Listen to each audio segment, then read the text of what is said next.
Coming now to question number 2, in the name of the Right Honourable Chris Hipkins. My question is to the Prime Minister. Does he stand by all of his government statements and actions? Yes, I do, and especially this government's action to launch an independent review into Kāinga Ora and the deeply concerning financial state it was left in by the previous government. I also stand by this government's action to end the dysfunctional Let's Get Wellington Moving program and to focus on delivering infrastructure that Wellington actually needs, and I stand by our action to end the ute tax. And could I just make another statement by wishing the member a very Merry Christmas and the very best of luck in the new year in whatever role Kieran McAnulty gives him.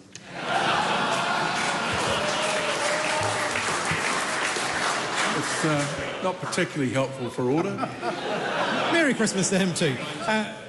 Does he agree with Christopher Luxon, quote, "In the real world outside of Wellington, outside of the bubble of MPs, people who want to learn te reo or want to learn any other education actually pay for it themselves? If so, does he believe that standard applies to him too?"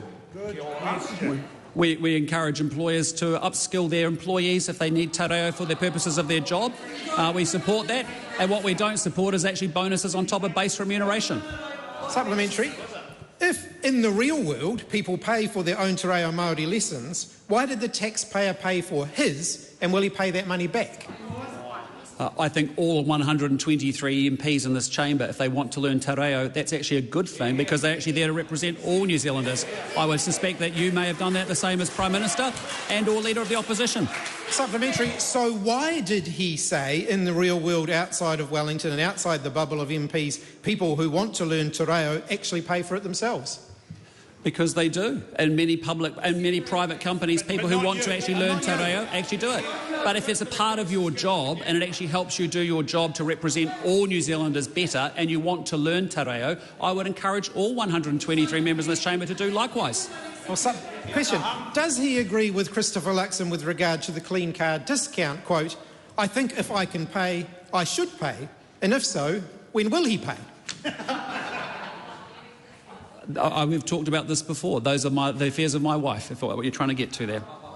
Well, Mr. Speaker, which of the following statements, therefore, does he agree with? Christopher Luxon on the 6th of April, "I've got one Tesla, a little Tesla Model 3, yep, and I think I've got to say they're fantastic cars."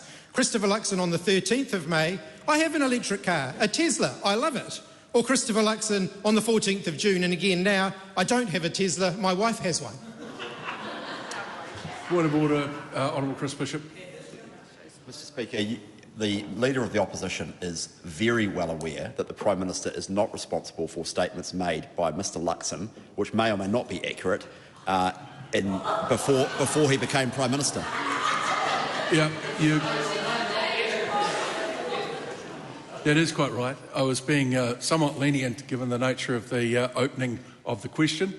The opening answer to the question, but I think it should be brought right back to the responsibilities of the Prime Minister directly.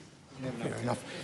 Will he pay back the more than $8,000 he's received from the clean car discount his government has now repealed? As I've previously explained, the car is owned by my wife. Those are her financial affairs. I wouldn't bring in the affairs of your family member into public discourse because she's not the public figure. I think that's actually a very fair point. It should be taken on board. Point of order, Mr. Speaker. We've got a point of order here from the Right Honourable Winston Peters. It's a supplementary question. Much more important. Oh, sorry. Point of order, Right Honourable Chris Hipkins. Well, Mr. Speaker, the now Prime Minister claimed that he owned the car himself.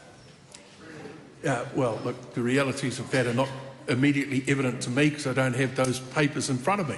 All I'm saying is that it has been a fairly long-standing convention in this House not to bring family members into the debate. Well, a point of order again. If a minister mentions their family in the answer to a question in order to avoid answering the question, it is legitimate to therefore ask them follow-up statements about their own statements. The point of order. This is wholly absurd.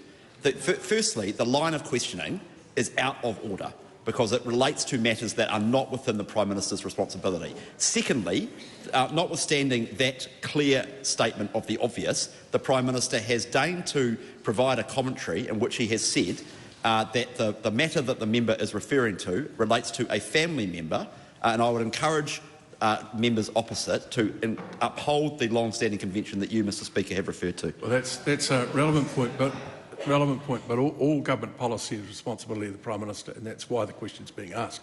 Can we have a point of order from Chris Hipkins? I want to be very clear based on the accusation from Christopher Bishop. I did not bring Christopher Luxon's wife into the debate. Do you have a supplementary? Yes, I do.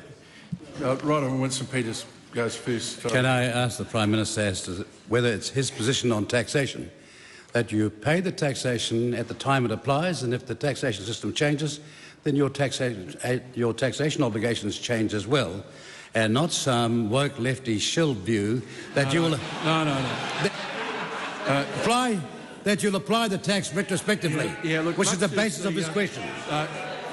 Much as the honourable member might like to think the Prime Minister is responsible for anything that is considered to be a defence against the descriptor that you gave, that's not a reasonable question.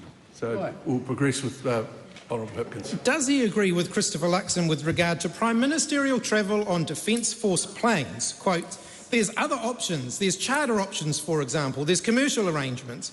Or does he agree with Prime Minister Christopher Luxon that travelling on a Defence Force plane was a convenient option? As I've said today, we've actually asked Defence to actually look at a long-term viable option for New Zealand to use, and that could be commercial aircraft, it could be charter aircraft, it could be leased aircraft or owned aircraft. That's in the future interests of all future and potential governments to do so. I just say to the member, I think the line of questioning, given the economic crisis that's going on in this country, says he's not focused on the real issues. On that case, Mr Speaker, supplementary. Yep. Right, Honourable Chris Hipkins. Well, does he therefore agree with Christopher Luxon, quote, that it would be inappropriate for us to actually commit and spend new money on planes in a recession, and therefore my personal view is that we travel commercial? If so, why has he now asked the Defence Force to bring forward plans for the replacement of those planes? That's a priority. What we've asked the Defence Force to do is give us a plan or a series of options and a package that could comprise of commercial, it could comprise of charter, it could comprise of leased, or it may even comprise of owned. But actually we need a long-term solution, because on this side of government we want to get out in the world and we want to double the amount of exports that this country generates, and part of that is having the tools to do that. Well, the Honourable Chris Bishop. What reflections does he have on the government's priorities in light of the questions from the opposition so far in this term of Parliament? No, that's not a question. You know that's not right either.